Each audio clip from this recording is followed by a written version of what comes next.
There we go. So welcome, everybody. This is the Law Enforcement Community Engagement Committee presentation meeting. And today we have Missy Fairfield, who is the Violence Intervention and Prevention Coordinator at NextStep Domestic Violence Project, and Mike Alteri, who is the Certified Domestic Violence Intervention Program Facilitator at NextStep Domestic Violence Project.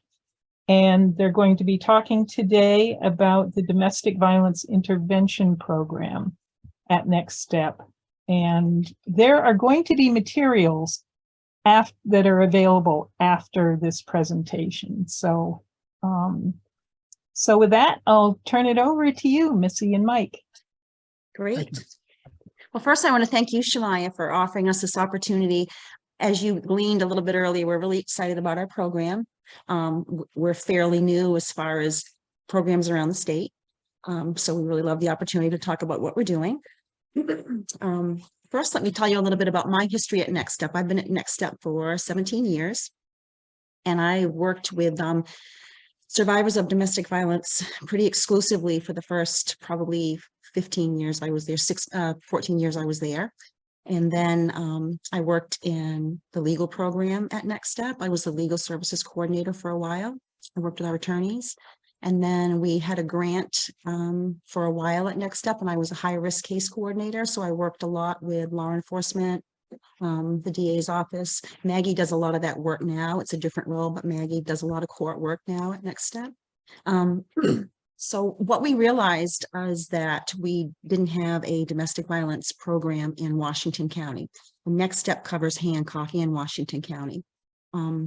So we were, the law changed that said domestic violence perpetrators would have to go to a certified batterers program unless there was a good cause for them not to go. And the problem in Washington County was a lot of perpetrators weren't made to go to the program because there wasn't a program. They were able to say, it's too inconvenient. We don't have a program in Washington County. So we decided we would start a program. So in order to do that, you have to be certified by the state.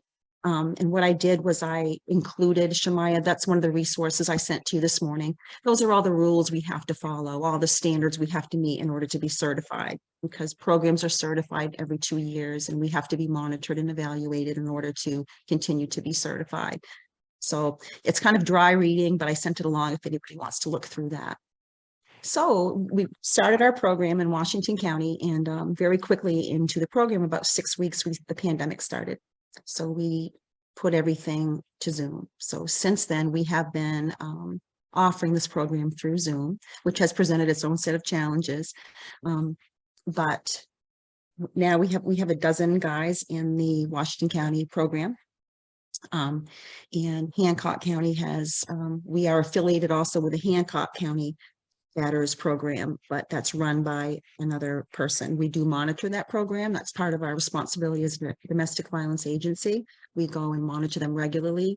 We want to make sure that facilitators aren't colluding with abusers, are really calling out behaviors and challenging them and what we're supposed to be doing. So they come and they monitor a group, they sit in on group, and they offer us some feedback and suggestions about how to do a better job. And we find that really helpful.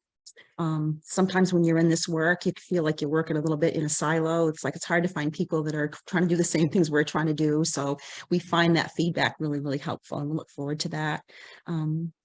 So what else? So one of the certification requirements to having one of these programs is you have to have a male and female facilitator. That was really, really, really tricky. Many times I ended up doing group myself because I didn't have someone to help. And I went in to see Mike Alteri. He worked at Darling's Auto, and Darling's is a wonderful supporter of NextStep. They've done a lot of wonderful things to support our work. And Mike is getting ready to retire, and he was interested in doing something at NextStep. So he looked into being a facilitator. He looked at group, came to group, was really interested in doing that. And we were able to pluck him from the community. And he's been an amazing asset because being able to have, a strong male role model that's able to talk about being a dad and a father and a community member. And I'm really amazed at how the guys quickly look to Mike as kind of a mentor and ask him questions that are really hard that they wouldn't necessarily ask me. So Mike, I want to give you a chance to talk about, what made you feel interested in this and, some of the reasons you do the work. And so All right. This is Mike Alteri. So just a quick history on me. I spent 20 years in the U.S. Navy, retired. I was a cryptologic technician, which has absolutely nothing to do with any of my civilian work. But anyways, I got a job with Darling's Auto Mall when I got out after a couple other smaller jobs. But I worked with them for 24 years. And so now I'm happily retired. And as Missy said, she approached me about NextStep, and I was kind of interested in the process and the program that was going on. So I said I'd try it out, and I found it to be very, very challenging. Now that I'm retired, I've got time to do a little research on my own. I went through the training for the Duluth method, which is the basis of what we try to teach, and the basis of all the meetings that we do. And I think one of the reasons that I do this is because it sounds really simple, but somebody has to do something. When you take a person that commits a domestic violence act, and you put them in jail or punish them however you're going to punish them, and then you immediately turn around and send them back home and say, okay, now we want you to be different. It's not going to happen. There has to be some kind of intervention in the center there to explain to these men that they need to change the way that they're acting, and they need to understand the effects that they have on their own families, on the community that they live in, on the justice system. There's a lot of different effects that they don't really get, and they have to understand that this is not the way to live. Even though Grandpa did this and Dad did this or Uncle Joe did this or whatever, it's not the way to live. It's not healthy relationships. It's not healthy for the children that they insist that they love and want to take care of. It's not good for their families. It's not good for their extended families. It puts everybody in a really bad position with their bad behavior. And they have to understand what these behaviors are. We've recently been using a graph that Missy and I are pretty happy with that kind of shows things that happen that wouldn't normally be considered domestic violence in most people's mind. But they have to understand that these things build up and the effects on their victims. And if nobody's doing that, we have the definition of insanity, doing the same thing over and over again and expecting a different result. If we can't change that thinking, then you're going to have the same result. And then you have recidivism, and then, the justice system and the court system suffers, and it's just a huge mess. So somebody has to step in and do something. So I felt that this was someplace that maybe I could make a little change. So that's me. Thank you, Mike. I was just, I actually brought the graph this morning, and in a minute when I can share my screen, I'll put that up on the screen, because I agree it's been a graphic that's, for some reason, the men have really been able to look at this graphic and understand it.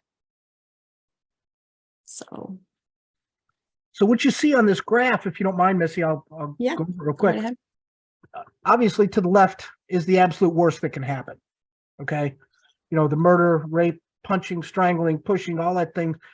And this grayed out line in the right there where it says uninvited touching and restraining and things like that, that's kind of where society gets involved and says, okay, the things to the left of this are unacceptable and we're going to do something about it. Now, the things to the right of this line are things that happen, but normally might not be considered domestic violence. But when you look at these things individually and in groups, these are things that lead up to things on the left.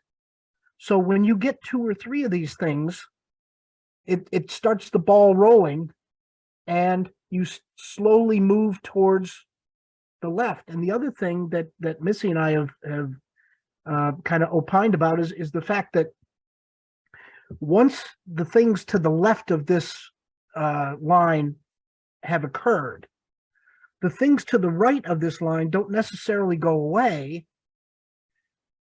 and they don't need to do things to the left of that line because the things to the right of this line will keep their victim in line.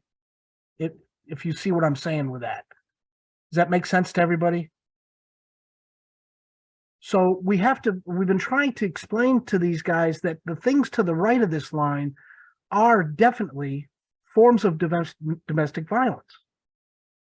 And there's a pathway, and in their own lives, they can kind of take a line and find their own line, things that are acceptable to them and things that aren't.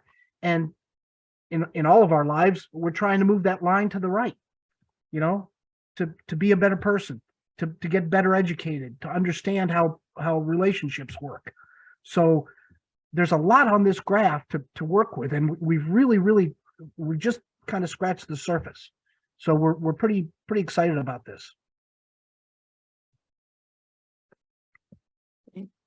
Does anybody have a comment or question about the spectrum that we just put up? It was really hard to draw the distinction between interrupting, which you see is the first thing on the right-hand side. You know, interrupting, we all do it. So we try to say, why is that a problem? What are you saying to your partner when you're interrupting? Even on the right could be, I don't throw my socks in the hamper, right? Okay, that seems so trite and so trivial. What are you saying when these little things allow you to be disrespectful? That disrespect grows and flourishes, and then other ways to be controlling or use power are more acceptable. And Mike's right. Once someone's used abuse and a victim knows that's can happen, the things on the right are going to be enough to keep her in line. The key things on the right will allow him to keep power and control in his family. So it has been, using the spectrum has been nice because we typically use the power and control wheel a lot. I think maybe most of you have seen the power and control wheel. And what we were finding is the guys weren't really thinking they used those tactics. They didn't want to admit to those tactics. So I think using the spectrum and the continuum was able to say, you know, we all interrupt, or we all might emotionally withhold. And then we look at, why do we do those things? Like in Mike's relationship, if he does one of these things on the right, his wife is able to say, you know, Mike, why are you doing that? You know, usually you know, she feels safe to question those things. In a domestic violence relationship, that safety isn't there. No one can question that. So we talk about how it looks different through the lens of someone who's been abusive, and through the lens of a victim who's experienced this abuse. Things on this line look really different. They land really differently.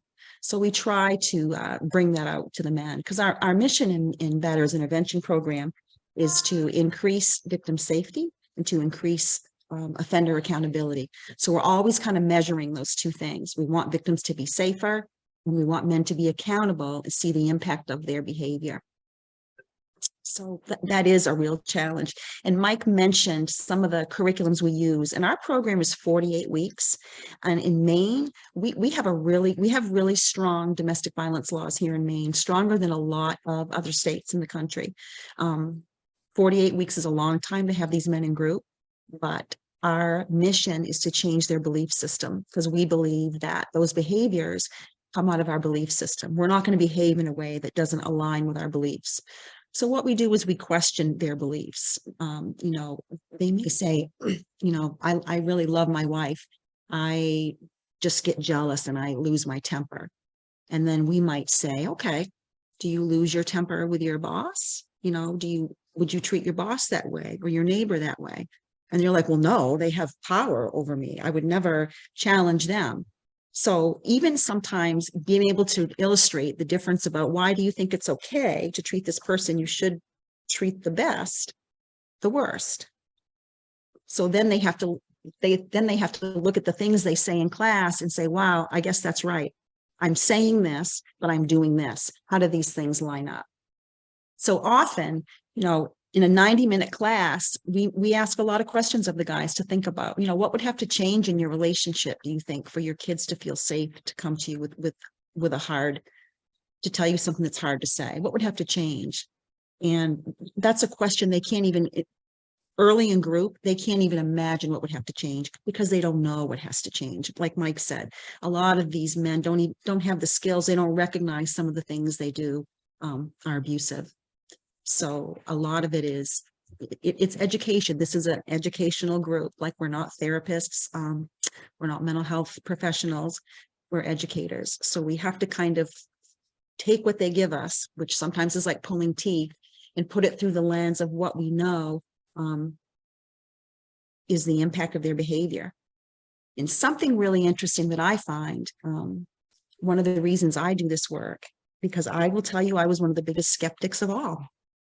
When this started, I worked with victims exclusively. I went to court for years and, you know, watched the impact to families and women. And I really felt angry with these guys. I really felt angry that we have to take a year to show you how to behave. It really made me angry. And when I started talking to these men, I heard a lot of the same stories of how they grew up, how they were raised, abuse that they suffered, that I heard from the women. And then what I had to accept is that most of the women that I would work with, probably 90% of them, 95%, the first thing they would say to me is, I just want the abuse to stop. They're not mad. They don't want to leave. They don't want to start their lives over. They don't want to go to shelter. They don't want to have to find a new job. I just want the abuse to stop. And I think, you know, it's a victim service. We need to honor those victims that want things to be different. They want this person to be able to come home and be safe. They want their kids to be able to have a dad they look up to. And so sometimes the change we see, and we get so excited about it, and it can be so little. It can be such a little thing, language they use, or one guy calling another guy out and saying, you know, remember last week you said that. Are you trying to give yourself an excuse? Like when the guys question each other because they've heard us do it, that little thing lets us know there's a kernel of self-awareness in there now that there didn't used to be. You know, if we talk to the guys, they might say, well, when I grew up, it was okay for my grandmother to, you know, send me out and do this. And that's how things were then. And that's how we grew up. We knew if we didn't do things the right way, we'd get hurt. So Mike might say, well, is there a different way? You know, how did you feel when you were hurt? And a lot of these guys have never shared that information. They've never told anybody. They've never felt like it's okay that I'm a man and that I'm hurt and I can be vulnerable and it's okay. And I can ask for the help I need. So. One of the things, if I can interject, one of the things that I find most interesting is my wife and a lot of the people that have known me for years and know me very well have said, oh, there's no way you could do this work. You're way too conservative. You'll be so mad at these guys at what they're doing because you don't act like that, and you won't be able to. You'll fly off the handle. You won't be able to handle it. But immediately listening to these guys, I kind of think of them as there's still somebody in there that doesn't want to be this way. They really don't understand in a lot of cases why society is looking at them and going, you know, you're an aberration. They really don't understand that. They've never been given the skills because of the way they were raised and the conditions that they were raised in. A lot of times they don't understand. They think that all this stuff is normal because, you know, dad did it or grandpa did it or Uncle Joe did it or whatever. And, you know, that's just the way it is, you know, and then people just got to understand that's what happens. But that's not the case, obviously, as we all know. So the whole thing to me has been trying to get inside their head because, as I said earlier, they've been talked to and talked at and lectured to and lectured at over and over and over by the court system, by the judicial system, by their friends, by their family, by everybody. And none of that has worked, obviously, because they're in our program. So what we have to do, and one of the things that the Duluth method kind of teaches you is that you have to find the key that opens the door so that you can get the information into their head and make them think that they came up with it, if that makes sense. Because now it's an idea that they have that'll stick because it's their idea. Oh, maybe I shouldn't do this, but I thought of it, not somebody telling me, because I'm a dominant male and people are not going to tell me anything. See, so if you can get in the back door somehow and get them thinking about their actions and the way that they see the world, maybe you can change that just enough so that the next time that they come home and they're mad from work or whatever, they'll stop and think, you know, maybe I just ought to shut up. That right there is victory. Or we One question, you know, why do you feel like you need power and control? Why do you think you need to be the person that makes those decisions? And often they don't even realize how they shut down their partner. You know, we did a role play last night about coming home. One of the guys was like, you know, I come home and she hasn't done anything all day. The kids are running around. I've worked all day. I'm tired. There's no supper. So we kind of role played about what that would look like. And I was the wife and Mike came home and said, and I was like, I haven't had a chance to do anything. And Mike was like, well, you know, let's do that. Why don't you go take a shower and we'll figure it out. And he was calm and supportive. And then, you know, the earlier role play, he wasn't calm and supportive. And the difference is crazy. And we talk about what's the rest of the night like for her? What's the rest of the night like for him even, right? It's not any better for him. What's the rest of the night like for his kiddos? So you really have to break it down and almost be that graphic sometimes and visual so they can see, because, you know, like Mike said, this is a conversation that's probably happened in this home. These kinds of conversations have happened in this home. So we have to come out and say, we know these conversations are happening in your home, because they don't come out and tell us that. So we just kind of have to operate on that assumption that these conversations are happening in their home and show them how they can be different. And for some participants, they'll grab onto that and think, okay, I could do that. Some participants won't. And that's a tricky thing. You know, Mike's saying, you know, for some of these guys, they have to think it's their own idea. You know, that's really true. And at the same time, we're always trying to show them that their behavior isn't from anger. It's from wanting some control. Because these men aren't angry with everybody. They're not assaulting everybody. They're really intentional about their behavior. Because we hear from them a lot, well, she pushed my buttons. I'm the boss and she pushed my buttons. And I love to ask them, well, if you're the boss, you get to decide what your buttons are. If you're the boss, you get to decide how you behave when someone pushes your buttons. Do you mean to tell me you have so little control that anybody just can come up and push your buttons? And that's a whole different way of thinking for them, right? Well, wait a minute. Well, no, I have self-control. I can control myself. I can do the right thing. Then why aren't you doing that? Let's look at the impact of not doing the right thing. You know, what do you have to lose by giving up a little bit of control in your family? What might you gain? No one's probably asked them these questions. And to tell you the truth, often we ask the questions, they look at us like they don't know. So we have more dialogue. You know, well, can you think of a relationship that you watch from the outside that seems to be based on equality and respect? What do you see different in that relationship? How do you see them handling conflict?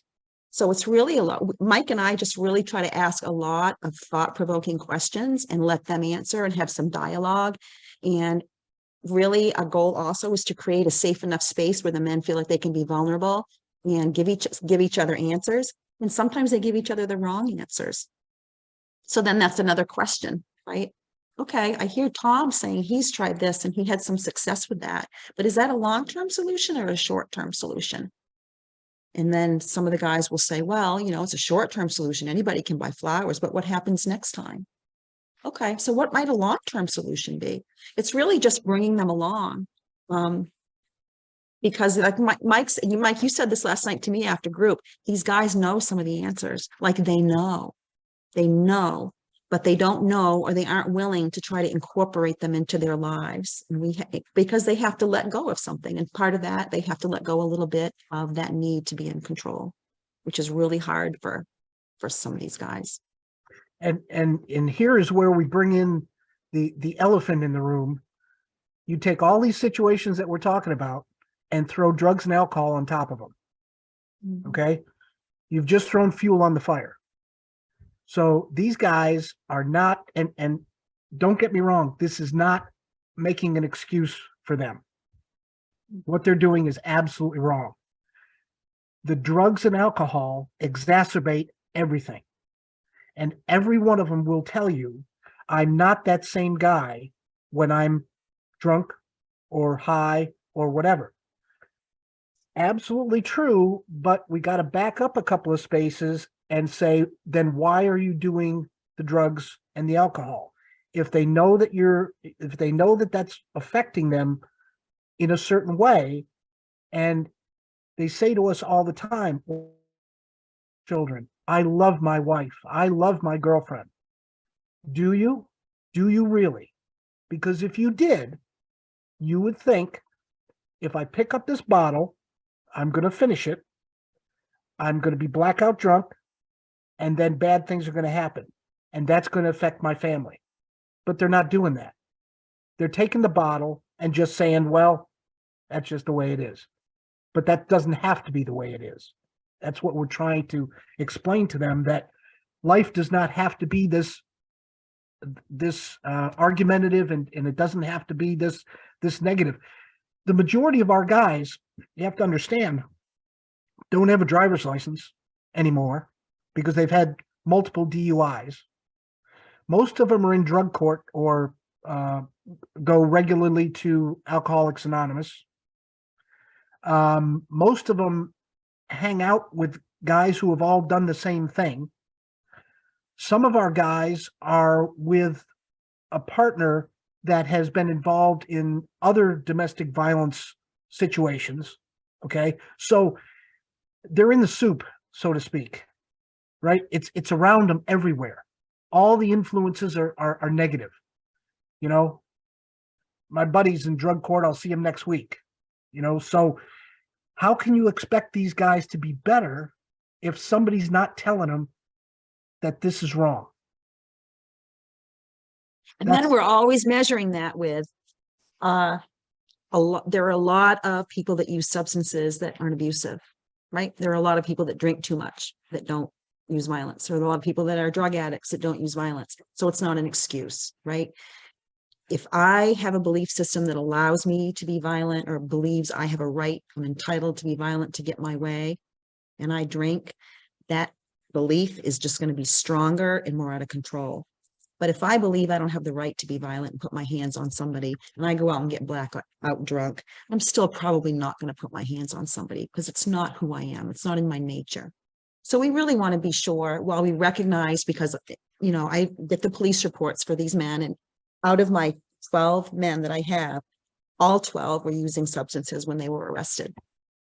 So it's a hard rub because they want to use it as an excuse, and we're not going to let them off the hook to use it as an excuse, right? Because alcohol, substance abuse, mental health issues, there's no excuse for domestic violence. And if you're abusive, you need to figure out why and stop it. So Mike's right. We say to them, if you know this is how you behave, that you're unsafe when you do this, then you need to stop doing it, because that's abusive to continue, to know your behavior is continuing to impact your family negatively.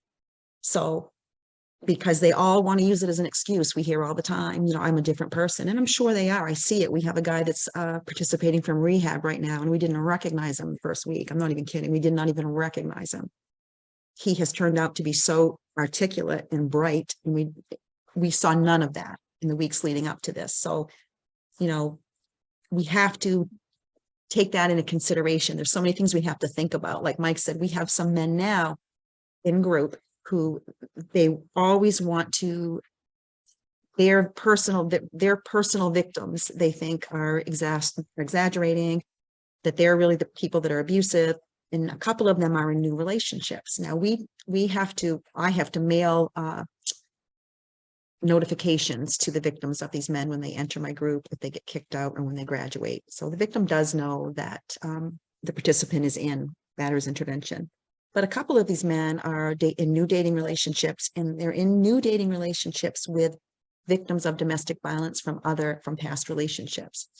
And it's interesting how they believe their new girlfriend's count of the domestic violence in her past, although they completely discount their own victims' count of her domestic violence experience with him.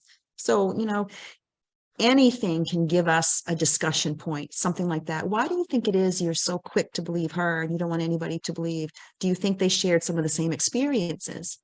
And begrudgingly, they might say, well, yeah, why is it so easy to believe someone you care about, but you don't want to look at the impact of your behavior over here?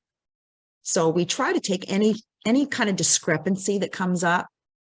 We kind of try to tease it apart and ask about, why do you think it's like that? What do you think your contribution is to that? What would you have to do differently for that to change? We ask that question a lot. What would you have to do differently to change? And that's the Duluth model we talked about. That's really their the sticking point with them. They really want to challenge the belief system. Do you think, because a lot, I'm a good dad, I'm a great dad. Do you think a great dad hurts their child's mother? Do you think both things can be true? Do you think you can be a great supportive dad and be there for your kids and have them trust you and look up to you, and at the same time demean their mother, push their mother, do all these things? Do you think those two things can be together?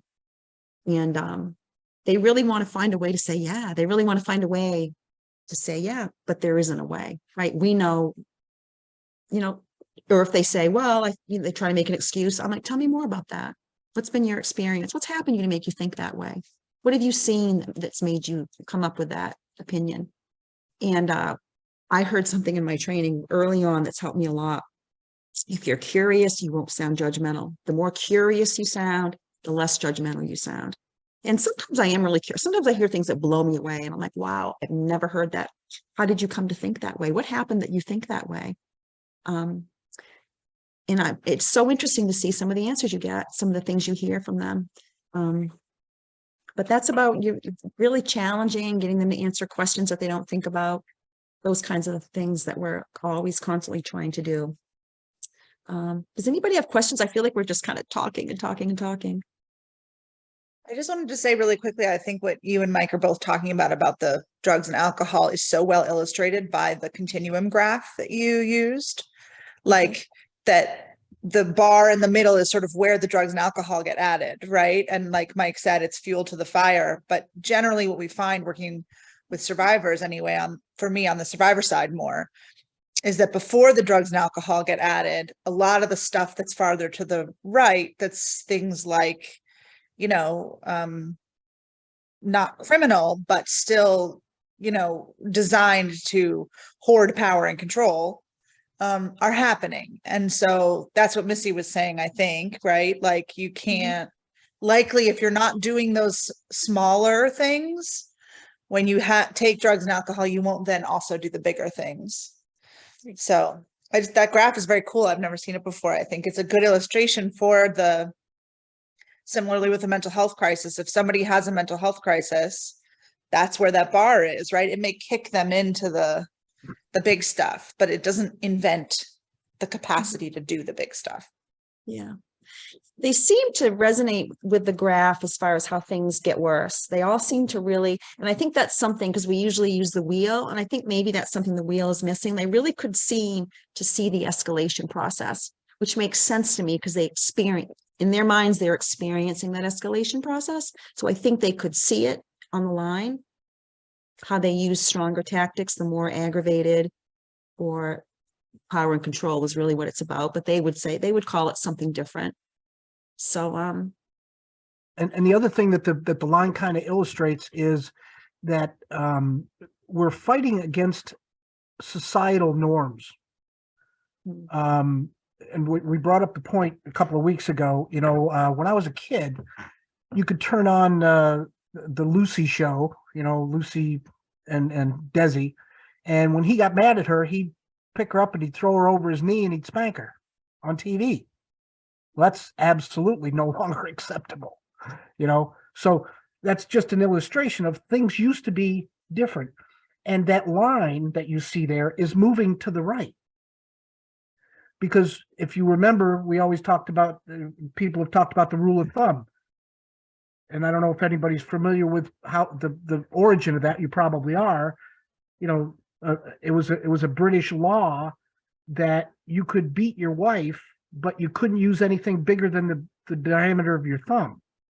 That's the rule of thumb. So back in the day, back in the 1800s, that was perfectly legal. Well, that line is moving to the right. Things that used to be acceptable are no longer acceptable. So if we can edge that line to the right in society and in their lives, we're winning. That's the whole idea. And I think Anna, you got the idea of the line, how it really, that's the line where on the left-hand side, society says these things are not acceptable. On the right-hand side, they're not the good thing to do, but you know what? We're not going to throw you in jail for it. So it's kind of turning a blind eye to these things. I was showing another advocate at NextStep this spectrum yesterday again, and she was saying something to me, which is so true.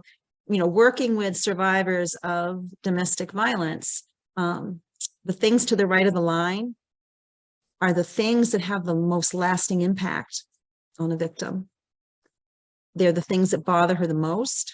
They're the things that make her feel crazy because not anybody else can see it. And often the abuser does these things and then completely denies it, claims the truth, like you see there on the right. You're crazy. I don't do these things. If you were different, I wouldn't have to do these things. The things on the right are more damaging. The things on the left are damaging, of course. I'm not going to say they're not, but they're a one-time thing that happens. But these things are someone's life every day, all day, from the minute they wake up. These things are happening, and they're very impactful. So I know we say they're on the low end, and they are on the low end, but when you're experiencing those tactics all day, every day, they're in your life constantly. They're impacting you just as much as something physical. In fact, last night we talked about what some of the physical effects were on domestic violence survivors. What are some emotional abuse? What are emotionally abusive things that happen? And how do they manifest themselves in physical symptoms? And, Mike had done a lot of research about this and found a lot of things that they attribute to emotional abuse. There's actual physical changes in the brain with emotional abuse. And there's feelings of inadequacy, and it spirals on down so that the victim ends up feeling like they're not worth anything. And of course they're getting treated like this because they deserve it. Which obviously is the wrong way to feel. I mean, their self-esteem goes right in the basement. They can't, they deal with depression. There are physical aspects as well. There are some research that shows that fibromyalgia could be partially exacerbated by the stress of emotional abuse. Migraines, IBS, things like that. Any stress-related afflictions can be exacerbated by emotional abuse. So this it's a spiral, and you're getting headaches every day and you feel like crap, and your partner's telling you that you're worth anything, and you're in a downward spiral. How do you get out of that? How does a victim get out of that? Well, they don't, unless they get out of the situation or get themselves some help. But they're reluctant. I think Missy can talk more about this. They're reluctant to get help because they don't think they're worth the help. Well, they're scared. There's so many reasons. There's so many reasons why somebody doesn't reach out for help. And a lot of the times I think the biggest reason at first is because they want things to change, like we talked about earlier. These programs are important because women love these men. Women want these men in their families with their kids. So we've got to try to work with that and make things safer. And the other point is the next generation, the kids, because the kids, these guys have told us time and again, well, that the kids were in bed. Well, the kids hear this. We all know that they hear it, and they can't interpret it other than negatively, which they should, but they don't have the capacity to understand what's going on. So it's probably they're interpreting it more negative than it maybe is. So what you're doing is you're teaching another generation to be this way. And that's not the way to go. These kids need to live, they deserve to live in a loving home that is nurturing and will give them their best shot at surviving the world as it is. This has given them a horrible detriment to start out with. And these guys tell us all the time, well, I just want to see my kids. I just love my kids. My kids are everything to me. Okay. I think it's great when they say that, because I can take that and say, look, if that's the case, if that's truly the case and you love your kids and you care about them above all else, then why are you doing what you're doing? And here's how it's affecting them. Very powerful stuff. Mm-hmm. And I get there are men in my group that I feel like I'm never going to get it. They're really violent. Being violent and scary has worked for them. I hope they're going to get some of what we're talking about. But I know there are men in my group that come in and they're manipulative and they're not going to admit to anything, and they're going to sit through class, and we're not going to maybe make that much of a difference. But I feel like there are also men in class who come in and aren't happy with the way their lives are going, and really do sincerely want to be a better dad. And those men will use this education. I mean, we have, I'm thinking of a little thing that to me screamed that this person gets it. We talk a lot about post-separation, right? Because many of these men aren't with their initial partner that they started out with, but they have children with this person, so they're co-parenting. So we talk a lot about how can we make that experience less scary for your kids. Your kids have seen how things work when you're not happy. Now mom's in a new relationship. How are you going to be safe for your kids? How are you not going to scare your kids with your anger? And it's very hard for them. And we talked about how to do that, why it's important to do that. How might you start to do that? And we had a guy come to group and say, last week I got out of my car and I could see my ex's new guy there on the steps. He goes, and I was pissed instantly. He goes, but I went out and I shook his hand and I introduced myself. And he said, and I could see my daughter, and she was only like 4, just 4. And he said, I could see her visibly relax when I went over and was calm. And then he said to the guys, I didn't think I could do it. And it was really hard the first time, but it was only hard the first time. He said, the next time I got there, I got out and we threw the ball. And I was just like shocked, because this is a guy, this is mine. I'm going to chase any man away. That wasn't his experience. And I could see how much better he felt letting go of that. And I wonder if part of that, and I asked the guys, do you think that part of that is there's an expectation that you're supposed to be pissed off because you're a man. You're supposed to go in there like, oh, like Tarzan and, chase this guy off. Wow. It sounds like what a gift to your daughter you were able to give her. What a gift you were able to give your daughter. And wow, now you've changed her perception of you and your ex's perception of you. Now maybe things will be a little bit smoother. So I think and when a guy says something in group that the other guys, because they think they're all the same, right? They're all here for the same reasons. Sometimes they'll say that we're all here because we put our hands on someone. We're all here because we can do better.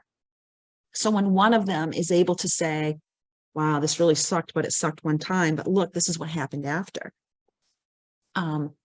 I think it makes the guys think, well, if Logan can do that, maybe I can do that. you know, and it's just a little seed, but you know, at the end of the day, that little girl is happier and safer. And maybe Logan is realizing, you know what, I can be a better dad if I just do a couple things differently. So, you know, those are the kinds of things we look for. And it can seem like a little tiny thing, right? Getting out of the car and shaking someone's hand. But for that man, no, he wouldn't even have considered it. So part of these challenges, and we often give them a challenge during the week. Something these guys need a lot of help with is building empathy, which is not an easy thing to do. So we talk about how might you be more empathetic? Think of a time this week when you're feeling angry and defensive, and think about what is the other person thinking? How is that other person feeling? And then we say, we want you to tell us that, describe it. Because a lot of them, they'll, yeah, I did that and everything was fine. I didn't have an opportunity I never got mad all week or something like that. So we want to hear, what is it? You look for an opportunity, right? It's not enough to stop abusive behavior. If you can't replace that abusive behavior with something else good, it's going to come back. Yeah, thanks, Glenn. Well, he's gone. So, yeah, those Missy, are the can kinds of you- little things we look for. Yep, go ahead. Can you talk about the referral process, about how somebody gets to your group? Yeah. So I said a little bit earlier how the court, if someone is arrested or charged with a crime, convicted of a qualifying domestic violence crime, they come to us through probation. So they have a probation officer. Typically, they're on probation for longer than the 48 weeks that they're in our group anyway. And Child Protective Services is another referral agency. Many of the men in group are dealing with both. They're on probation and their kids are also in foster care, or there's a safety plan around their contact with kiddos. So that's why a big portion of what Mike and I do is about parenting and fathering. There are separate classes there are separate fathering intervention programs in other states.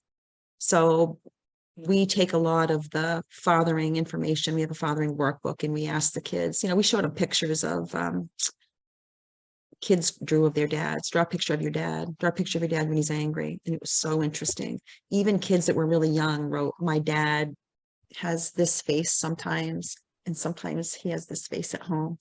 So we showed the guys the pictures that kids drew and just asked them to respond to that. As a dad, what do you think when you see these? And then we say, you know, as a kid, if you're a kid and you see these, what does it make you think about when you were a boy?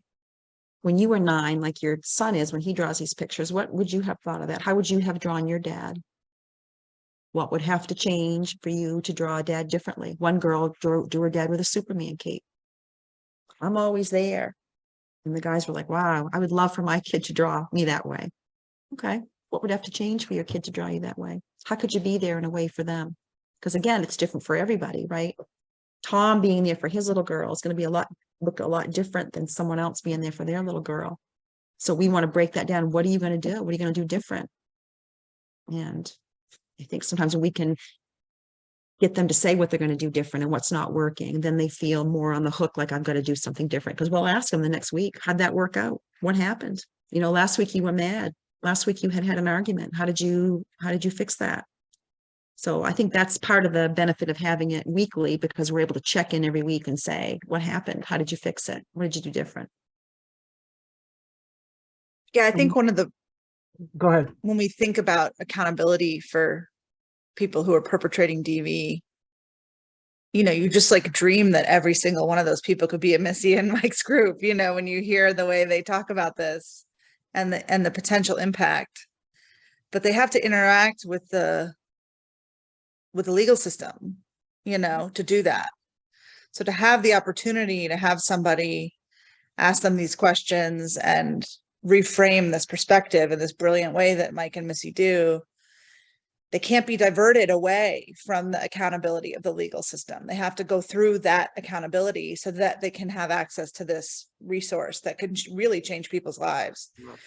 But if we divert them away from the legal system first to do something else that we hope will be educational, alternative, or grow them emotionally, that's a 1 or 2 time thing. They don't get 48 weeks of expert certified curriculum and trained facilitator support, which is one of the reasons why the DV community is so committed to making sure that part of the accountability that these perpetrators go through is interacting with the justice system if an arrest has been made and if that has happened, as opposed to diverting them away.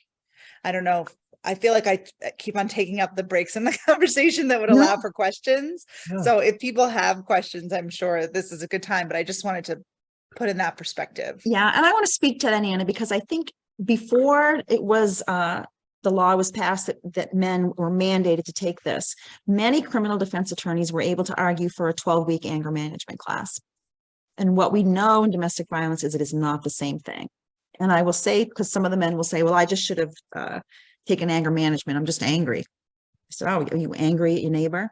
You go over there and be angry with your neighbor? Well, no. Well, are you angry on the road? You must chase people off the road then. Well, no, I don't do that. So you only choose to be angry at home? Well, they don't know what to say, right? Someone who has an anger problem is angry all the time. They're angry at everybody. If you can control your anger so well that you're only angry in the privacy of your own home where there are no consequences, congratulations, you need to be in this class because you are really good at managing your anger. You're too good at managing your anger. Because, and I had a counselor tell me this, he said, I would know, the way I would know if someone was good for anger management or domestic violence is I would make them wait 15 minutes in the waiting room. And then I would go out and I would say, oh my gosh, sorry. Someone that needs anger management is like, what the hell, dude? I've been here for 15 minutes. I'm paying for this. Where are you? A domestic violence perpetrator is going to say, oh, no worries. You know what? I had work to do. I'm sitting right here. You know, he's going to want you to think he is the most patient, loving, reasonable person on earth. Okay. There you go. There you know, right? Sign him up for anger management if he really is just exploding in everybody. But if you're saving all that abuse to go home and be the boss, that's something completely different. And I think I said this earlier too, everybody thinks they shouldn't be in group. They're so resistant to being in group. And I also told you that I get the police reports. And often when I call them up to sign them up for group, they want to talk about the police report. They want to pick it apart. They want to tell me why it's wrong. They want to tell me why they weren't aggressive. And I stop them right there and I say, you know, Scott, I don't want to talk about the police report today. And they're shocked because they are ready to talk about the police report. And I say, I'm much more interested in what it's like for your family to tell you something that you don't want to hear. I want to know what it's like when you come home and you've had too much to drink, or you've come home and your wife is on the phone. Does she hurry up and get off the phone because she needs to make sure you're okay? Or does she get to continue to do her own thing? Because that walking on eggshell piece, if you come home in your house and everybody's on scatter and everybody is scared, you have to think about that. So that's kind of, sometimes these guys don't think that way. And we had one case early on when I started this, and I was absolutely amazed. This guy said, well, I don't know why I got arrested. All I did was kick in the door. And I said, you kicked in the door? That's a pretty violent act. He said, well, it was my door. What's the problem? I said, well, your wife and your kids were in the house. Yeah, well, she knows I won't do anything. I said, seriously? You think that's okay? Well, yeah, it was my door. I kicked it in. I'm the one who had to fix it. What the hell's the difference? I said, well, mother hen's in the house with her chicks, and she's thinking that the door's been kicked in. That's a very violent act. He kept saying, well, yeah, but it was my door. See, complete disconnect from reality. and Mike gets this worked up. And it's funny because, you know, we talked about having the male female thing. I can say something and boy, they look at me like I'm nagging. Like we talked one time about respect and fear. What's the difference between respect and fear? Do we have to scare the shit out of the people we love so that they'll respect us? Mike and I don't think that, but many of the men in group think it's the same thing. They grew up being scared, and that's how they learned how to be respectful. So they're all saying, yeah, you know, same thing. It's the same thing. And Mike said, I call bullshit. When I did what I was supposed to do, I was scared. If I knew I was going to get a switch or whatever, it's not respect, it's fear. So let's talk about that. Do we need to scare people for them to respect us? And we had a great conversation about it. But Mike, as a man, being able to come in and share his experience, which is different than mine, needed to happen for the conversation to go like it did, for the men to feel like they could also share their experience about what they thought was the difference between respect and fear. And we're also kind of, Missy and I are both able to relate personal experiences as well, without getting too crazy about it. But, you know, I have 3 kids that are all doing very well. I have 6 grandchildren, you know, 43 years to the same woman. And, you know, so all that stuff is kind of my bona fide part of it. You know, they know who You have I a am. lot of street cred, Mike. Yeah, you know, they know who I am. You know, I spent 20 years in the Navy, and my wife stayed with me the whole time. You know, I mean, all those things give me some kind of credibility with these guys, and they listen to me. And one of the biggest things that makes me feel good is when they quote me back to me, which I think is really great. Every once in a while, one of them will quote me back to me, and I see Missy over there grinning. They got it. So a little kernel of something got through, and that's all I'm trying to do is just get something in there, you know, in that little space where they heard me, and maybe the next time they'll think before they do something. Yeah, And and I we know that sometimes, oh, go ahead, Go Anna. ahead. I was just going to say, we know that the criminal legal system is not perfect. We know that there are negative impacts from going into that system, but it's the only way that they get to spend 48 weeks with Mike and have this conversation and like have somebody who talk to them like this for maybe the first time in their life, a potential father figure, somebody who really has the cred of building that family that Mike was just talking about. And so for us, the inherent flaws in that system specifically in the case of DV, which is the only place we have, you know, we speak on, it's worth it to go through that system if they get to have this potentially transformative experience with Mike and Missy. And is there anything in the works for how to, like, say, restorative justice is getting involved? Yeah, I don't like restorative justice for violent crimes, Shemai, and I'm going to tell you why. Because I work so long with victims who just are praying for a sign from God that this person can be the person they thought he could be all along. And I don't want to give him the opportunity to continue to traumatize and manipulate someone that he's done for a long time. These women are dreaming of what someone's going to coach them to say. So my concern, you know what, and I believe men can change. I feel like I've seen some of it in my group, but I also know that I see them 90 minutes a week. I don't know what they're going to do at home. Just like a substance abuse counselor is not going to say, oh, this person will never drink. I don't know that he's going to be able to hold it together. I don't know that for him, the allure of power and control is just too strong and he can't be different. So I don't want to say, you know, I think this person's great for restorative justice because he's someone. Domestic violence perpetrators are really manipulative. Like I said, it's not about being angry, right? They think purposely and intentionally about how this is going to land. And I feel like restorative justice is an opportunity for them to do that in a more dangerous way. And I also think when we talk about offender accountability, if men are really accountable, why are they looking for an easier way out? Right?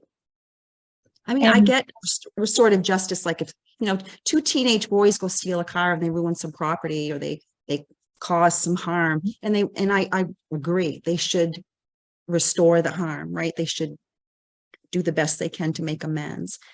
But I feel like when we talk about restorative justice, we're asking the victim to do one more thing, one more hard thing. We're saying, you know what? You've been through all this abuse. This man has taken this from you, this from you, this from you, whatever it might be.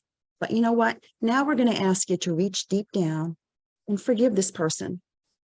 You know, you have a responsibility to forgive this person and listen to what he has to say. I don't think that's fair. I don't think that's fair for us to ask that of women that have been through a lot. And I also look at the other side of it and say, okay, now here's this man that he's gone through this group. Mom doesn't want to do restorative justice. Mom is still afraid. Maybe he put mom in the hospital. Okay. And asking mom to kind of let that go. Again, I don't think it's fair. But I also think So now we have a woman who said, you know what, she's drawn a boundary, which maybe she's never been able to do, and said, I need to be away from this man, right? So now he goes to court and says, wow, I did my prison sentence. I've reached out to her. I want to do restorative justice. And she, you know, she won't even give me a chance, right? One more time, this victim is going to be in charge of making a change so things are fair. And I think, you know, restorative justice is great for some crimes. I think there's no way to restore what an abuser takes from an intimate partner. There's no way. There's just no way. And So the it other part of scares me that when I is, hear people talk about that, because I think that there's a real opportunity for abusers to take advantage of kind of exit ramp. and Yeah, the the other part of that is, fundamental as you said principle- earlier, Well, wait a They second, just one wanted at a to stop. time. Mike, you first, and then Anna. I'm sorry. I just wanted to reiterate, Missy had said earlier, in her experience with the victims, they just want it to stop. They don't want anything restored. They don't care. They just want the abuse to stop. That's all. So restorative justice really doesn't make sense in that area. Sorry, I was just going to say the fundamental principle behind the restorative justice protocol is that both parties come to the table in good faith and with holding equal power. It's a facilitation process where each party is equally powerful and empowered to fill in the blank. And I think that restorative justice can even work for violent crimes where the parties are strangers. But when you go to the restorative justice table with somebody who you still love or once loved and who took advantage of that as part of the crime, there is no possibility for good faith and equal power. So I think even some of the defining fundamental characteristics of the restorative justice protocol are not possible in the context of a domestic violence relationship, a domestic violence crime. And I also think that, sorry, it just left my head, but I do agree with Missy very strongly that,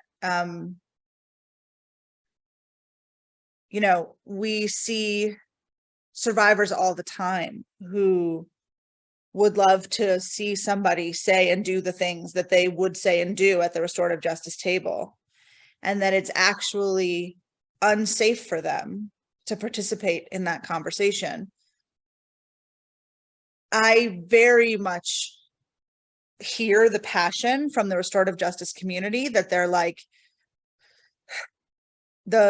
you know, in their words, you know, the carceral system is broken, the criminal justice system is broken, people are going in and coming out more traumatized and more violent. And whether that's true or not, let's say for the case of this example, it is. There still isn't a functional alternative for domestic violence survivors to get justice and ask for full accountability. So given that restorative justice is not that alternative, we're going to stick with the thing that we already have for accountability until somebody gives us a true alternative to the justice system. Right now, it is my belief that the justice system is more safe as opposed to restorative justice is actually more dangerous. But I know that their argument is the other way around. And I think that that can be true, like Missy said, for a lot of other crimes. So we are really truly only speaking through the DV lens. We're only talking about DV crimes. And again, just to reiterate what I was saying earlier, the only way that these perpetrators have access to 48 weeks with Mike and Missy in our 2 counties is to go through the criminal justice system. And so would whatever the restoration that's ordered by the RJ facilitated process, would that equal 48 weeks of certified curriculum and mentorship by these 2 trained facilitators? Probably not, right? And where my question started from was more what you were saying, Anna, before about that issue of if somebody doesn't go into the justice system, they don't get access to this program. And so not even necessarily restorative justice as the option, but how is there an avenue, like is there something in development to try to get the people who need to be in this program in it whether or not they've gone way down the justice system. We are That's getting the- referrals from deferred disposition. So deferred disposition is something, and they do it usually for a first offense, although I've seen them do it for second offense. But so they're arrested for deferred disposition, and if they're good for a year, their charge is dropped at the end of that year if there's no new behavior. So sometimes for deferred disposition, part of that deferred disposition in that year, they have to come to class. So we are getting people that that have had their charges plead down to a lesser charge, that come to group for 48 weeks, and then their charge is dismissed. Again, in the beginning, when deferred disposition was an idea, the thought was it wouldn't be an option for violent crimes, but it is. So we do have men in group that are there for deferred disposition, and Child Protective Services does often send people. And once in a while, a defense attorney will want someone to sign up for group, I think, like to get a jump on something or get them already in group. So someone could join group if they don't have a referral source, if they wanted to. So. And is part And of then I that who does the funding to get them into your group? Is that? Yep. another- There's a cost to come into group. Recently, the Coalition to End Domestic Violence, our state coalition, applied for money and is funding some of that work. Because what we're realizing is my men in Washington County, some of these classes were $40 a week in other parts of the state. And that's a barrier for men in Washington County. It's not affordable. Yeah. So it's $10 a week only. And, I work with the guys. Part of the standards say they have to pay every week. A lot of the guys in Washington County work seasonally. So often they're waiting for a chunk of money, or they're waiting for their tax returns to come in. And something that Shemaya, I sent to you as a resource is the legislative report on the initial findings of how effective the batterers programs are. And what they found was that the programs are effective if they are completed. So for men that drop out, get rearrested, or whatever happens, we don't see difference in that recidivism. We do see a decrease in recidivism when someone finishes the program. So I don't want to kick anybody out if they don't have $10. So I've had guys owe $480 at the end of the year, and we figure out a way to work with them to make it happen. Because I also know I don't want him so pissed off that he's paying much for these classes that money's going to come out somewhere else, right? I don't want the kids to not have milk for cereal, or she doesn't get to go see her family because now we have no gas money because I had to pay for this goddamn class that I'm taking because of you. So I'm always aware of that. So we always try to manage, I want to keep them accountable. They need to pay something, but I don't want it to come out of some really scarce funds that they're already struggling with, because they are. They're also having to pay, it costs money to be on probation. I never knew that till I started this work. So they're paying fines, they're paying probation, they're paying my group, and I say, did you pay your child support this week? That's what I would rather him pay his child support than come up with our money. Because me and Mike don't get it anyway, right, Mike? And I wonder I just want to mention, we did this, it's something similar to restorative justice. Several years ago, I worked with a family, and dad went to jail for 4 years, and the daughter wanted to see dad. So probation said, we'll accommodate this visit. And the girl was probably 14 at the time. And it had been a really brutal assault. Dad had held mom down and injected her with heroin in front of the kids because she took his money, so he couldn't go buy drugs. It was terrible. It was terrible, terrible. This girl was really afraid of dad, wanted to see dad. Dad wanted to see her. So he has a counselor he talks to his probation officer. I go to support the girl because I work with her. I have a history with her. So I'm sitting in the room, and she talks about the questions she's wanted to ask dad. And they're hard questions. And he says he's ready to answer them. And so she says to him, Dad, all I can think of was all the time when I was 12 years old and 11 years old, 10 years old, you would call me a whore. You would say, you're a fucking whore like your mother. You're a slut like your mother. And I could see how hard it was for her to ask this question.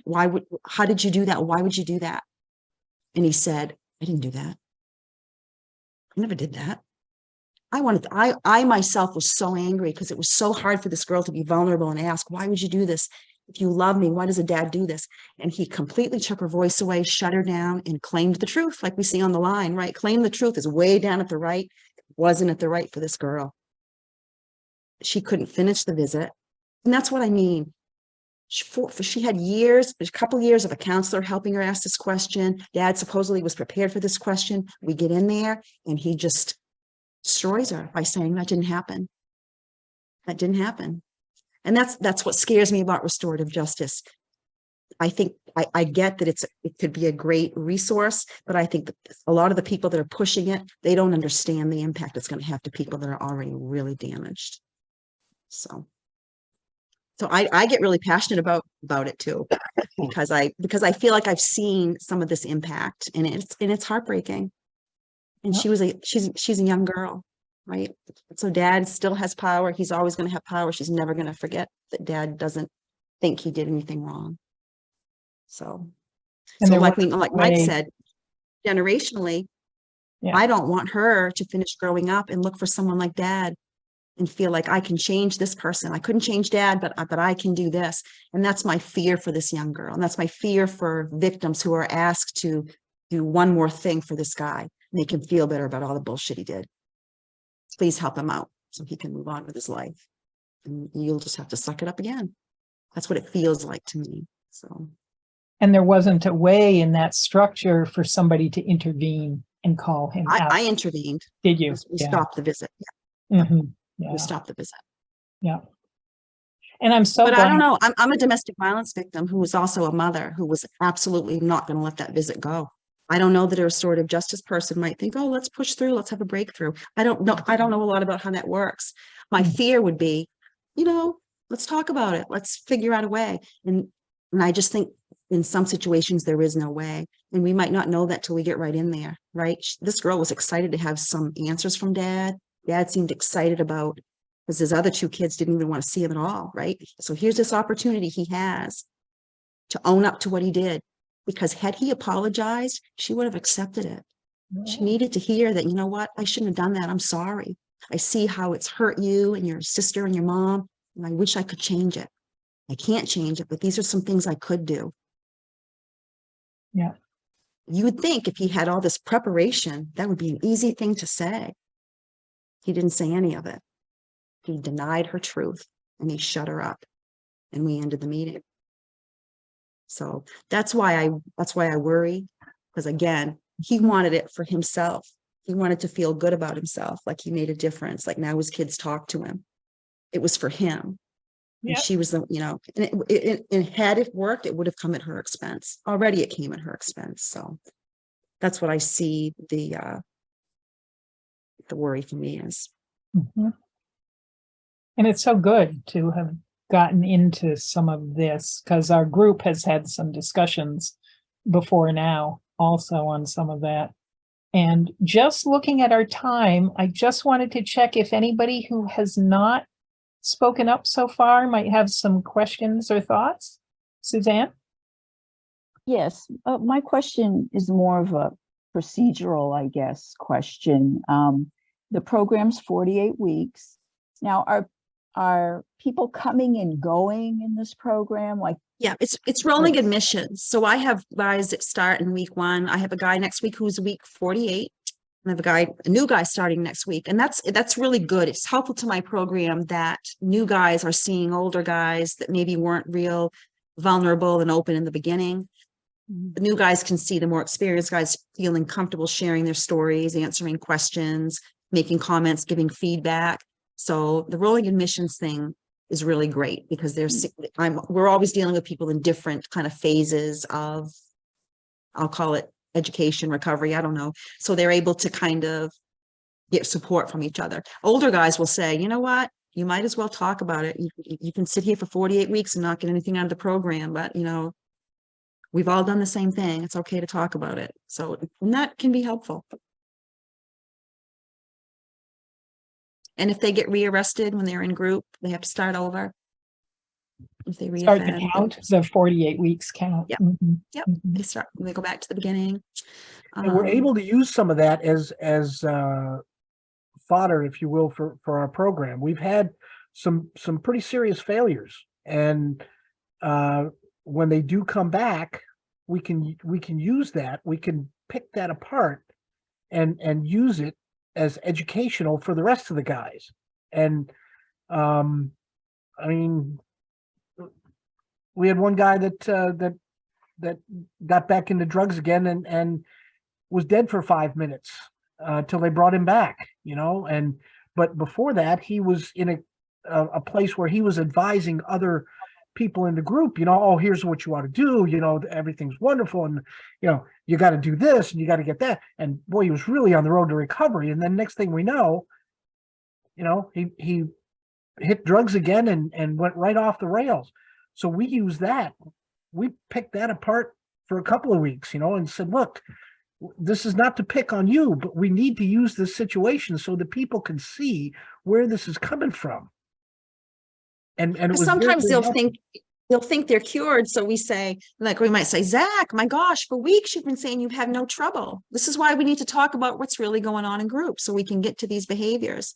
Because I think a lot of them think, I'll never do that again. I'll never do that again. And we always say, you think you'll never do that again. And when you get right back into that same situation, you might do the same thing again if you don't practice doing other behaviors. So then we're able to say, I wonder if Zach had practiced his other behaviors. Because then they'll come back and I said, Zach, what happened? You got rearrested. Every week you sit here and act like you know the right thing to do. What do you think happened?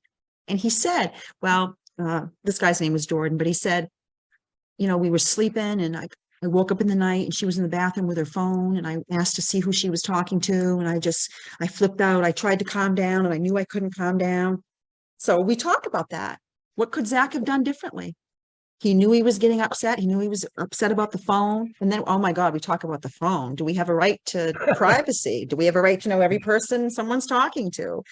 Some of these guys feel like they do have that right. So we talk about that. Is that reasonable? We also talk about communication and texting and how texting is not really communication. You know, 80% of our communication skills are nonverbal. You know, signs from the way someone looks and things like that. You lose all that with text. So you're sending messages that don't have the intent that you really think that they do, and that's a problem for a lot of these guys. You know, why wives or girlfriends are texting them stuff, and they're getting mad before they even get home. And the text wasn't what they thought it was. So, I mean, there's so many different facets. We've never run out of material yet, I don't believe. Yeah. And I just want to make a space for some of the other folks who might have questions who haven't spoken.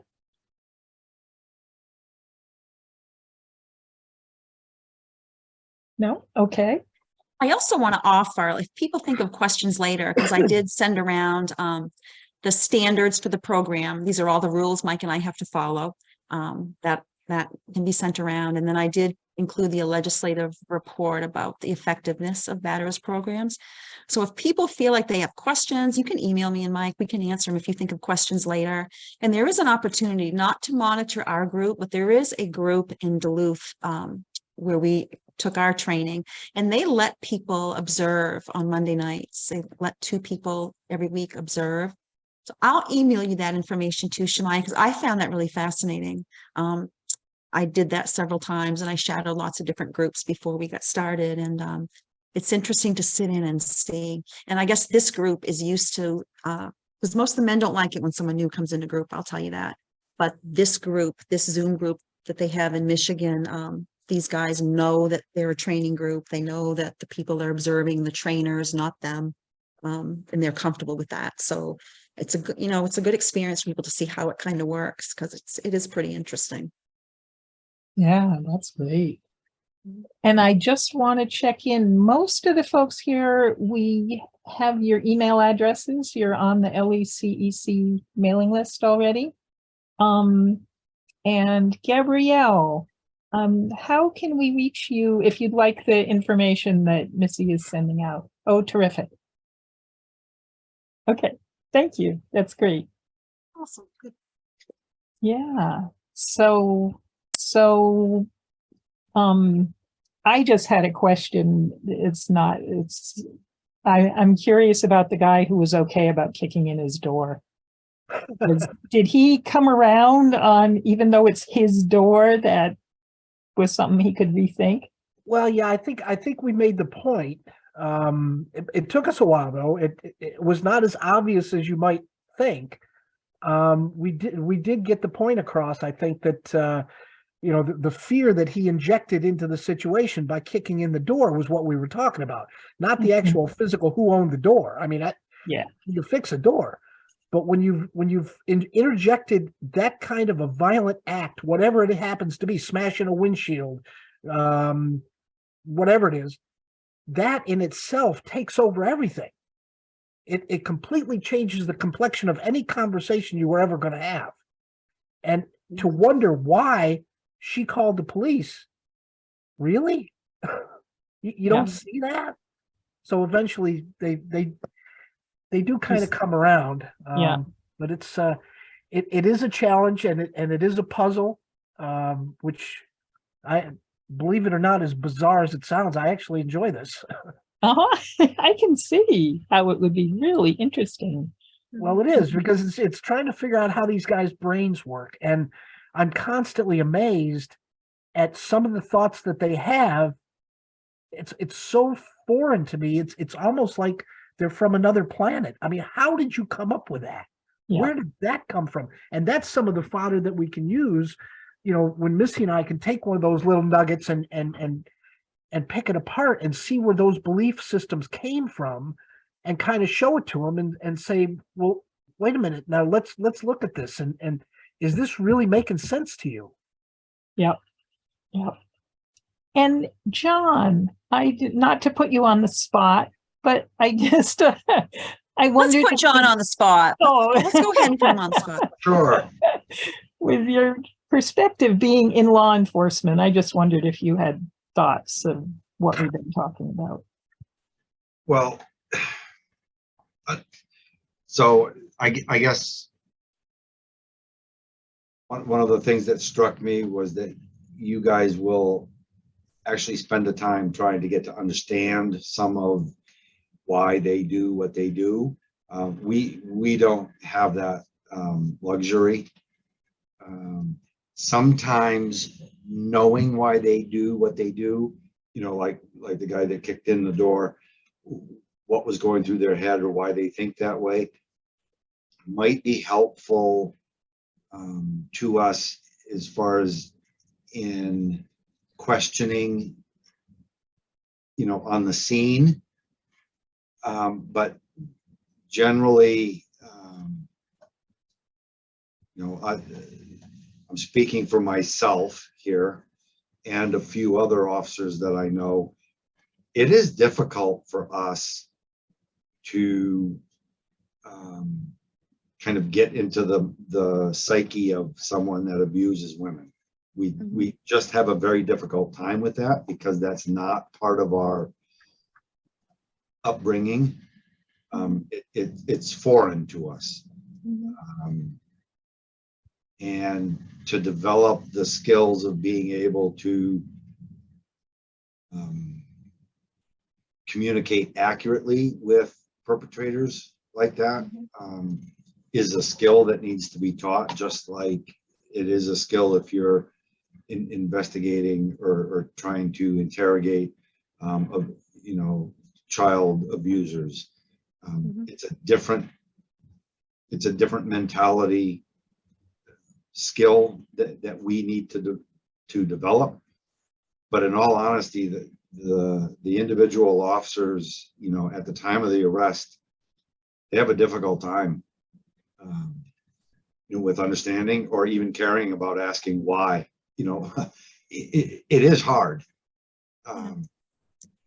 but the overall general training in as far as officers go, when it comes to investigating these things, I think some input from you folks, especially the, like some of the things that Missy was saying, it is helpful to us because we might be able to ask the right question that gets an answer that is just the tip of an iceberg, but that answer may be very helpful later on in further down the road in the process. I'd love to have more discussion, John. Earlier, several years ago, I did a training with Dennis Dorsey from the Washington County Sheriff's Office, and we went to the Criminal Justice Academy. We did some role playing with new officers. And it was really eye-opening for a lot of them because I was the victim in the role play, and a cadet responded, and I said, "So you can take him to jail, right? He'll be gone for a week, right?" And I could tell that this cadet wanted to comfort me and tell me everything's going to be okay. He won't come back home. And I could see him looking for support. And, and then the answer is, he might be out in 48 hours. You can't tell her he's not coming back home. Or 4 hours. Yeah. Yeah. Yep. Yeah. And so some of those role plays that they go through at the academy is very eye-opening to them, because honestly, most of the officers understanding that is very foreign to them. And I think if they're given the opportunity to learn some questions and understand where those questions are coming from and what we're looking for, we're not just, not just the facts, ma'am. It's, is this a type of behavior that you've seen before? They may honestly answer that question and say yes. Well, that's a tip of the iceberg, or a iceberg, or an iceberg. And if you so the officers, I think the officers need more training in asking investigatory questions on the scene, but we don't, you don't have that time. Right. So you only I'm struck by how different your role is, John. I have to think about victim safety and offender accountability.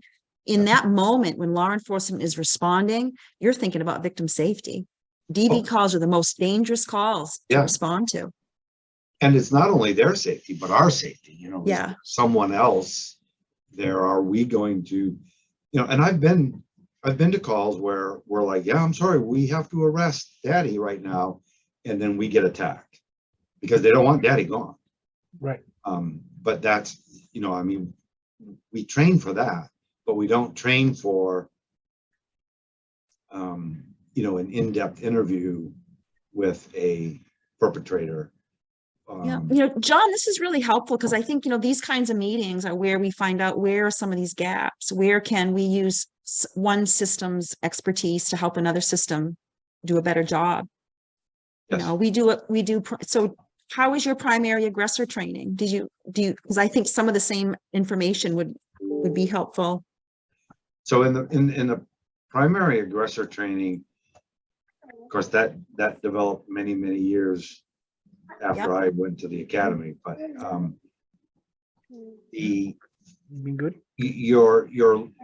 you're asking, what happened is really what you're asking. Yeah, for lunch day. What would be helpful is for an officer to learn how to do the questioning that is done in like a forensic interview, where you respond to the individual by saying, well, so tell me a little bit more about that.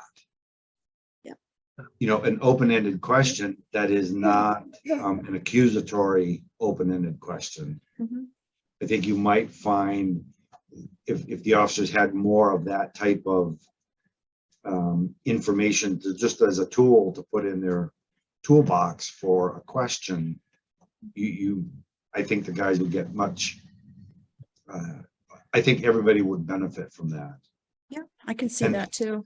And again, one of, I think probably the most significant change that I've seen in the last 30 years was that one, like when I started, we interviewed the victim, we interviewed the suspect, we interviewed the witnesses, and they're all three different skill sets that you need to develop and to learn.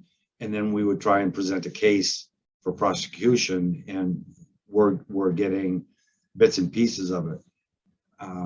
And some of us were able to develop skills in one area versus another area. I could not talk to a drug dealer and find out how to buy a joint or even how much it cost, but I could talk to a sex offender and get them to confess their worst acts. A number of years ago, when the forensic training interview style became available, and I went down and took that course, that changed the whole thing for me. That changed the way I talk to everybody. The forensic interviewing? Right. So we, that forensic interview style is I use it on, people applying for a job. It's I mean, it's whether you're applying for your permanent residence in the Maine State Prison, or whether you're applying for, a job with me, I use that style because you get answers that you do not suspect. See, I use motivational interviewing. Have you seen, I don't know how close that is to forensic interviewing, but I took a motivational interviewing and it changed the way I talk to everybody too. I've never heard of that before. That's the first I've heard of it. Well, you'll have to look up motivational interviewing, because I'm going to look up forensic interviewing to see what the difference is for me. Because I agree, finding the right way to communicate with someone. Wow. And I know one of Mike's first meetings in group, he asked the guys, what kind of learner are you? And I was like, what a great question that I never thought to ask. Some people learn, people learn in different ways, probably like your officers, John. That's why they have different skill sets, because people learn in different ways. So if there may be a interview that someone at the CAC has done that the victim or the interviewee has signed a release, that you may watch how that reviewer carries on a conversation. Okay. And that would be kind of where I would start. You may have someone at, I don't even know if they call them CACs here in Hancock, but that's what we call it. They do. In Winthrop. And so that format it's phenomenal. It really is. And Check it out. you're kind of like working down through a funnel. And every time you ask a question, you are basically, you're taking a big event and you're narrowing it down until you get to something that's specific about that. And as an example, you'd say something like, why we're here? And the individual would say yes. And you'd say, well, so tell me a little bit more about why you think we're here. So you're getting one word answers, and you're letting them expand on that to tell their story, but you're not leading any, you're directing the conversation, but you're not asking leading questions. And so you'd ask a question like, oh, what did you have for breakfast? And the person would say, ham and eggs or whatever. And you'd say, well, was breakfast before you got dressed or after you got dressed? And they'd say, well, no, after I got dressed. And you'd say, well, what were you wearing? What did you wear? What? And then they'd say that, and then you'd say, because you know that what they were wearing was part of the crime. You'd say, why did you choose that to wear? Or what was the significance of that outfit? Something along. So you get very, very specific, but each specific topic, you ask an open-ended question. So tell me more about that. And it's when we did our training, we had an individual that had been interviewed 3 or 4 times by law enforcement where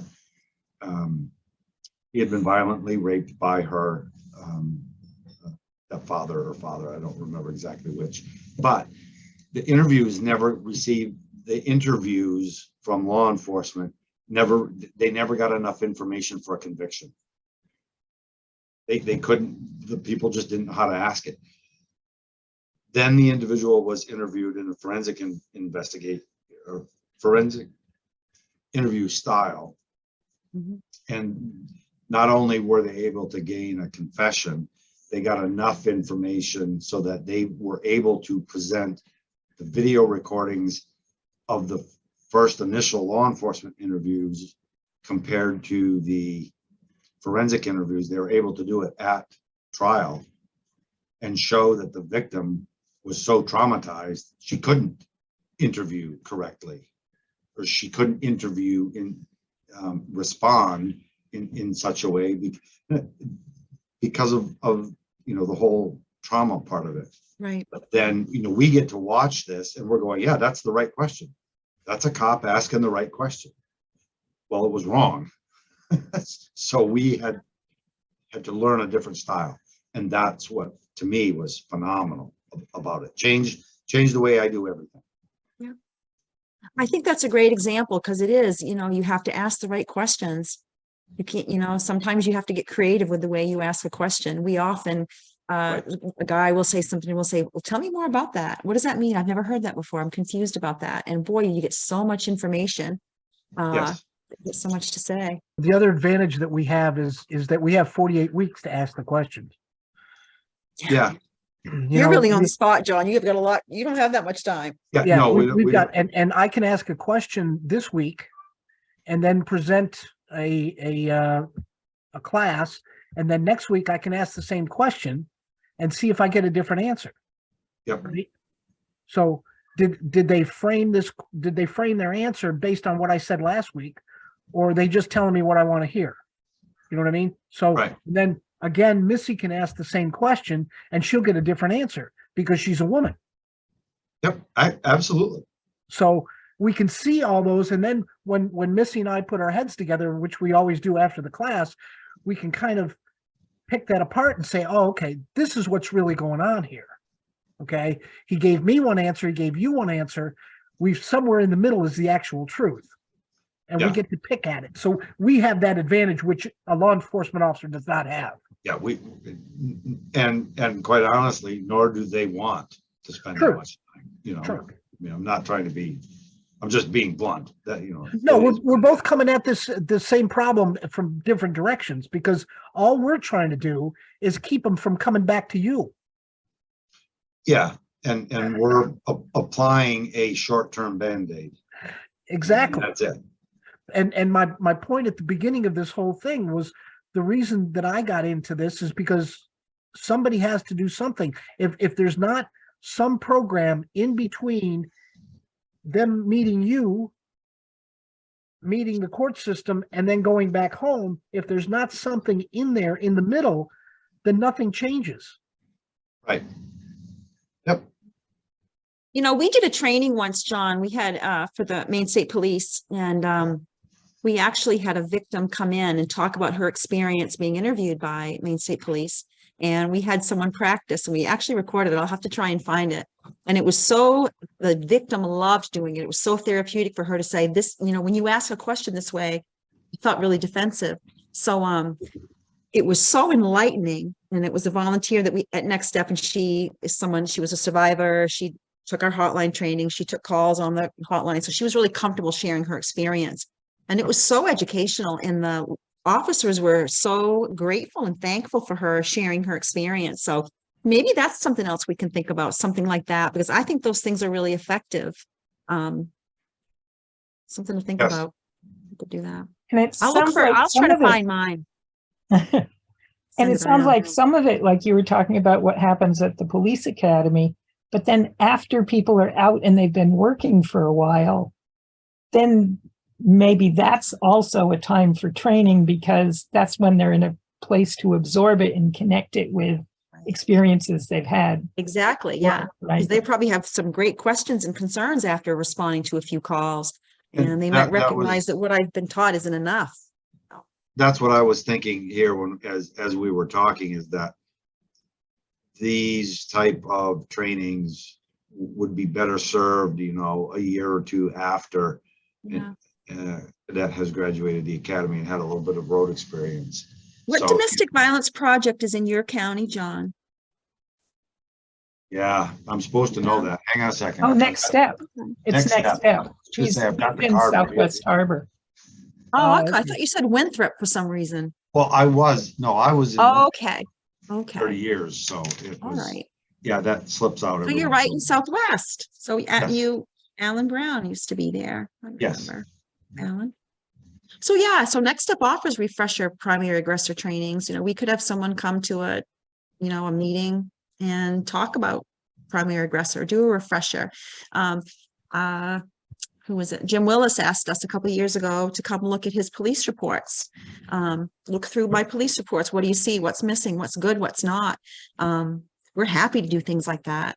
Come Yeah. down and look and see, oh, you asked these questions. Maybe you could have asked this question, or have you thought about asking a question another way? Maggie's your girl for that. She's awesome at doing things like that. That's what she does. She works with Maine State Police and the Sheriff's Office, and she meets with Washington County Sheriff's Office. You meet with them every week, Maggie, to get their referrals? DD Depending on referrals? what they have for referrals, but yeah, we meet pretty frequently. Yeah, that would be very helpful. And I Yeah. think, so I'm the type of guy, if you sent me a date in April and said, I'm gonna come down and do, a couple hour refresher training course, everybody would be here. Well, I'm going to tell you, John, that's going to happen. Now that you've dropped that hint, that's going to happen. We're going to be right Yeah. on that. That's Because, yeah, fantastic. it's helpful. We all need reminders. Yeah, And go ahead. I just want to say, for the recording, for people who are watching this, particularly folks who are in law enforcement, you can get in touch. Missy, I don't know if you want to give your contact information. Yeah, I'll put it right in the chat here. You know what? Folks will not see that in the recording. If you want to Okay. say it out loud, that'd be So I'm going terrific. to say it out loud. I can be reached at Next Step. My phone number, my direct line would be 207-479-6733. My email is mfairfield@nextstepdvproject.org. And Maggie, I'm going to have you give your number too, if you don't mind, just because Maggie does more of those trainings than I do. Sure. So you can reach me directly at 207-460-9006. And my email is mmcarthur@nextstepdvproject.org. You can also call our hotline to make that connection initially if you need to. Yep. And the hotline is 1-800-315-5579. And you get someone automatically all the time. Might be your Maggie. Yeah, if you could maybe put that into an email and send it. Because I can't write as fast as you guys talk. What's your email, John? My J Yep. HALL Yep. at swhpolice.com. That's a lot easier than our emails. We have those long, ridiculous emails. I like that one. Yep. All right. We'll reach out, John. Thanks so much. Yeah, and I'm going to be on vacation starting in a couple minutes, and Nice. I won't be Going back. anyplace good? Huh? Going anyplace good? I go up to the county snowmobiling, Oh, nice. and it is my annual adrenaline rush, and pretend I'm 20. There you go. There we go. Well, And have we're- fun and be safe up there. Yeah. And we're so glad that you fit this in to come, John, before your vacation starts. It's Yeah, and I apologize for kind of blinking in and out, but I honestly had quite a bit that I had to get That's done. fun. Mhm. Oh, No sure. worries. No, little this bit has more been to do. great. And I really want to thank Missy and Mike, both of you, for coming to do this. Is there anything else you want to say as a closing? I want to thank you. I really appreciate the opportunity. As you can see, Mike and I are excited about our program. We don't get many opportunities to talk about it, so this has been great. And I want to thank you too, because we have another panel in a few weeks. We're going to be having one with the DA and some other law enforcement. This is a great practice for us to kind of talk about it. Oh, Yep. that's publicly. Very wonderful. good. So we appreciate Well, it. we're so glad for you to be here. We really appreciate it too. So, As Missy said, thanks for the opportunity, and we are really excited about our program, and I think we see little happy points every day, every time we do it. So we feel like we're doing some good stuff. So if anybody else has any questions, you can either ask Missy or I, and be more than happy to, talk about it. that's wonderful. Thank you. And there will be the mailing with the information that Missy has for everybody who's been here. And if anybody is watching this, we'll be putting that in the notes that go underneath YouTube recording. So you can find that information there also. And thank Very you good. to everybody for being here. I'm just going to stop the recording. All right. Okay, thanks, bye. All right. Yeah, thanks so much. Have a great Everybody enjoy your vacation. weekend. I will, bye. Take care.